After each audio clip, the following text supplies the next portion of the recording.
अस्सलाम वालेकुम दोस्तों। इलाका पहले पुछ ली शाद भाई ने। जलालपुर पीर वाला जटा दा जी।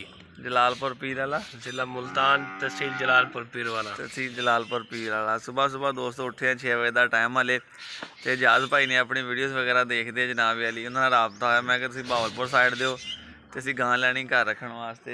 तो कहते बहावलपुर दे नहीं मुल्तान दे है जनाब साहिवाल नस्ल की गाय है तो जी असी लैन वास्ते पहुँचे। रात 15 तरीक की रात से पहुँचे, सुबह 16 चुआई कर लगे। तुम चाहोगे शायद भाई?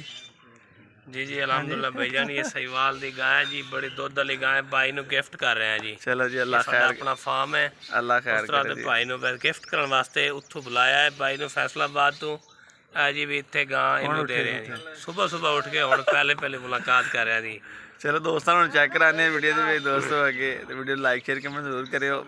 तो बड़ा औखा काम है सच्ची, गावां मझां रखनी है। देखो छोटो जी बच्चा छोटो, ठीक है ना, इदा दा काम है। लो जी जवान बह गया जे, लत्तां बन दी ने। डरदी तो नहीं है, डरदी तो नहीं।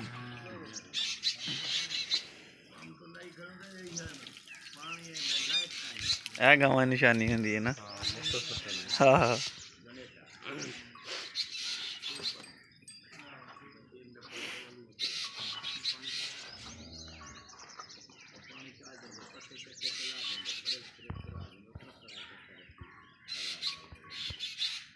जिन्होंने पेशाब कर लेना समझो इन्हें दुध ला लिया इन्होंने। तो यार दोस्तों बाकी गाइयां ने वारी वारी सारे की वारी आएगी कि चोलियां बाकी सारियां चोनियां? हाँ हाँ वारी वारी वेखो जी, सारियां दी वारी होनी है। ले तुहानूं बंदा शैड ही बना नाल जगह भी तुहाडे थल्ले ही है ना, कोल जड़ी वाली आ जी बाहर है ना।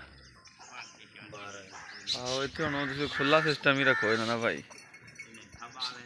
बाड़ जो खुलियां फिर उन्होंने ज़्यादा सौखा काम आ।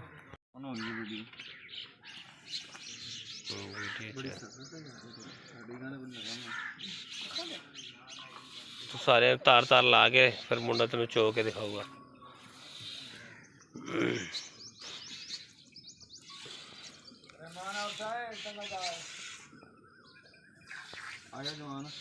आ जा भाई, आज मुंडा चो लो।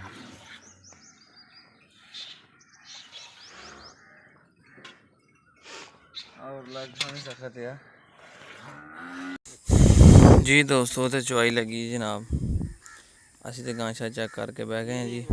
तो बाकी अल्लाह रखे खैर। तो देखो भाई होनी लगे ने जनाब चोन। तो माशाल्लाह जाज भाई के जानवर।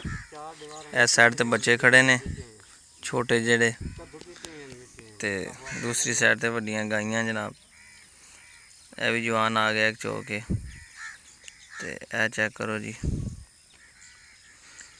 भाई होनी लगे ने। तो वारी वारी तकरीबन सुबह का ही टाइम है, 7 बजे तो पहले का ही। तो लगे ने माशाल्लाह जानवर वारी वारी सारे चौन। तो बड़ा औखा काम आई। देखो अपना जेड़ा काम सौखा आ, जानवर रखने संभालने तो लैने देने ही बड़े औखे आ भाई। रात दे ते पहुँचे हूँ, जानवर चोग चेक किया जी। शाम को एक दफा फिर को तसली करांगे जनाब। तो अल्लाह रखे खैर, इंशाअल्लाह ताला पता चल जाएगा जी।